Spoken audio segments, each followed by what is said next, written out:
If you know it, you already know what this video is about. If you don't, by the end of this, you will never forget it. The A-10 Warthog. For years, the Pentagon tried to retire it. Congress kept forcing it back into service. And now, in 2026, the aircraft many considered obsolete is flying combat missions over the Strait of Hormuz with new weapons, new systems, and a mission nobody expected it to have. But this story isn't really about nostalgia. It's about what the A-10 became. Because the version flying in 2026 is not the same aircraft that fought in Desert Storm or Afghanistan. The weapons changed. The sensors changed. The way it fits into the battlefield changed. And those changes may have given the Warthog a second life nobody expected. But to understand why, you first have to understand what this aircraft was built to do.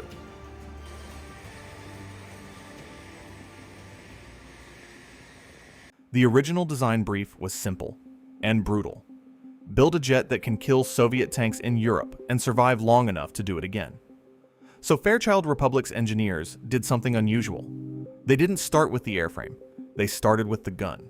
The GAU-8 Avenger, a 30mm rotary cannon with 7 barrels that fires nearly 4,000 rounds per minute. The thing is so large that the entire aircraft, the engines, the landing gear, the cockpit, was physically positioned around it. Its armor-piercing depleted uranium rounds were designed to punch through armored vehicles and ignite fragments inside the target on impact, devastating against tanks and other hardened targets. But the gun is just the headline. What made the A-10 truly special was survivability. The cockpit sits inside a titanium armor shell, pilots call it the bathtub, built to withstand heavy ground fire and keep the pilot alive. The engines are mounted high on the rear fuselage, away from ground debris and heat-seeking missiles.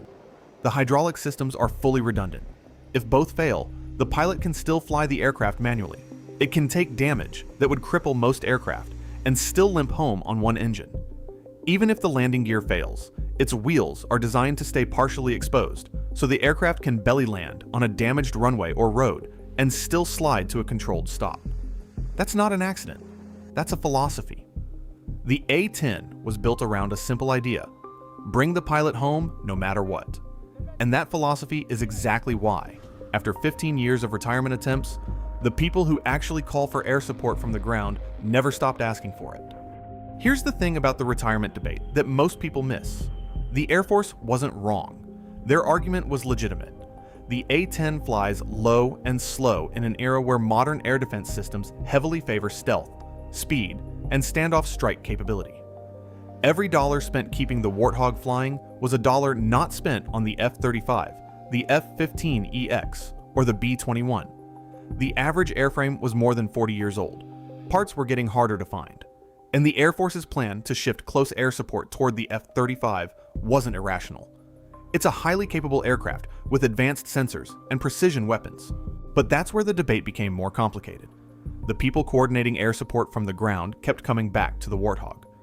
Because there were still missions the A-10 was uniquely built to perform: low altitude support, long loiter times, visual target identification, immediate response over friendly forces. And those missions still mattered. Congress understood that. In December 2025, the National Defense Authorization Act drew a hard line, limiting retirements and forcing the Air Force to keep a substantial operational A-10 fleet through September 2026. And because the fleet was staying, the Air Force had to do something it hadn't fully planned for. It had to modernize the Warthog. And the result changed the aircraft in ways few people expected. The most important upgrade wasn't visible from the outside. Link 16.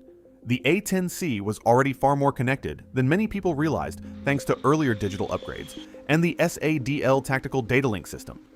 But newer Link 16 integration pushed that connectivity much further, allowing select aircraft to share targeting data directly with F-35s, AWACS aircraft, Navy ships, and Allied forces in real time.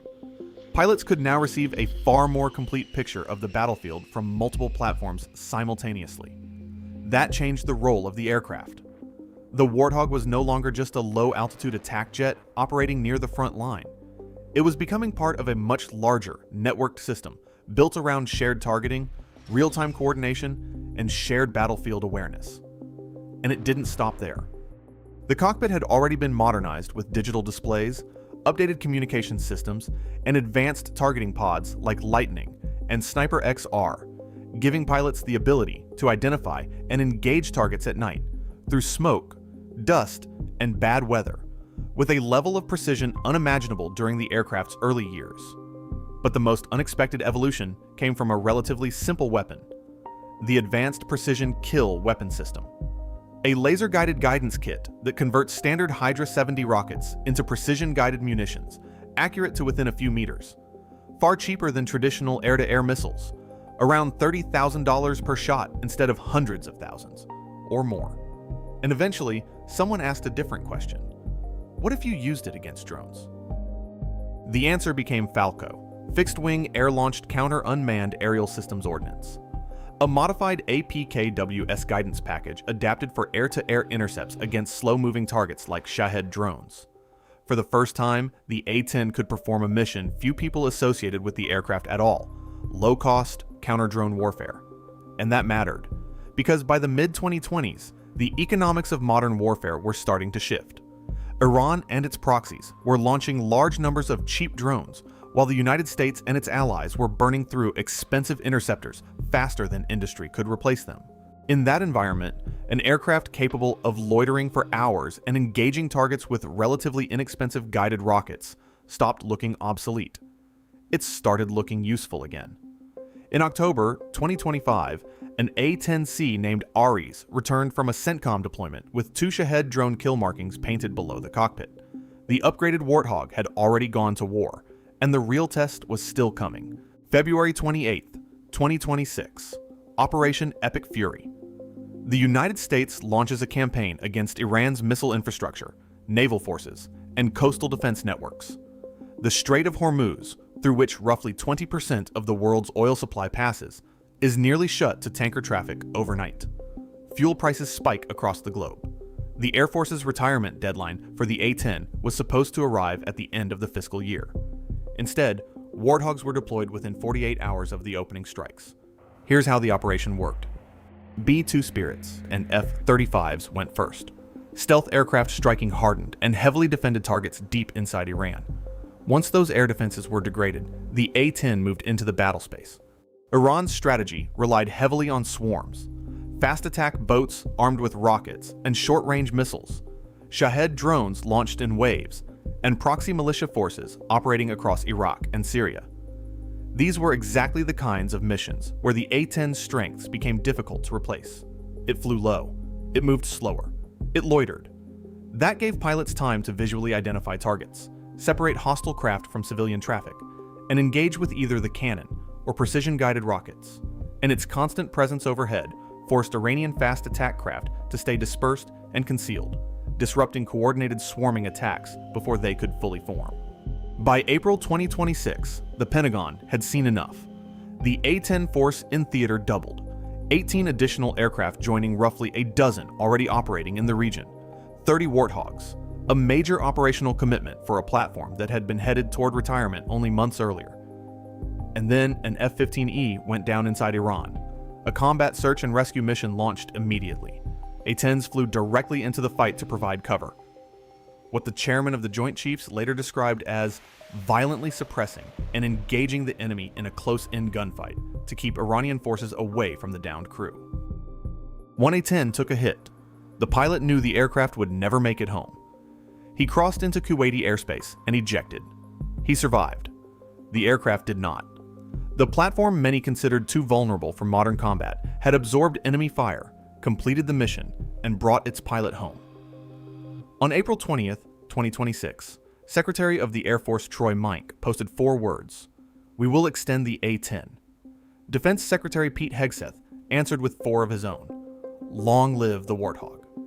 The aircraft that was supposed to disappear is now expected to remain in service until at least 2030, and thanks to major wing replacement programs carried out across the 2010s, many airframes still have structural life remaining well into the late 2030s. But here's the larger question. The Air Force still does not have a direct replacement for what the A-10 ended up doing in 2026. The F-47 is designed for air superiority. The B-21 is a stealth bomber.